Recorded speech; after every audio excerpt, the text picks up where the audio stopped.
महत्त्वाची बातमी, राज्य मंत्रिमंडळाची आज दुपारी 12 वाजता बैठक आहे। राज्यातील पूरस्थितीबाबत मंत्रिमंडळ बैठकीमध्ये चर्चा होणार आहे। सरकार शेतकऱ्यांसाठी मदतीची घोषणा करणार का, याकडे या बैठकीदरम्यान विशेष लक्ष असेल।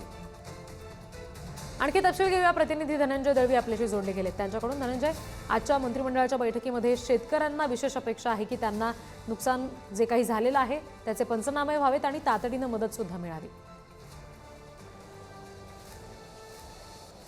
रिद्धी, आपण जर पाहिलं तर मोठ्या प्रमाणात राज्यामध्ये पाऊस पडलेला आहे आणि अनेक ठिकाणी शेतकऱ्यांचं मोठ्या प्रमाणात नुकसान सुद्धा झालेलं पाहायला मिळालं आणि या सगळ्या पार्श्वभूमीवर आज राज्य मंत्रिमंडळाची बैठक पार पडते।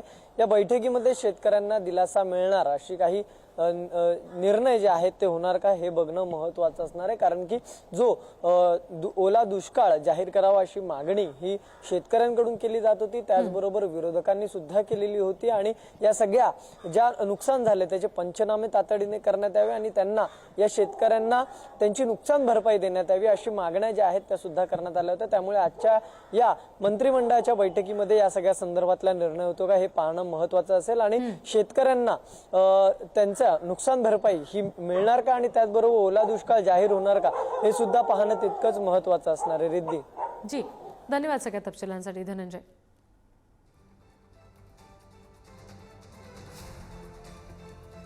अधिकाऱ्यांच्या बैठका घेऊन त्यांना आदेश दिले की मदतीच्या संदर्भातले पंचनाम्याच्या संदर्भातले रिपोर्ट तात्काळ पाठवावे।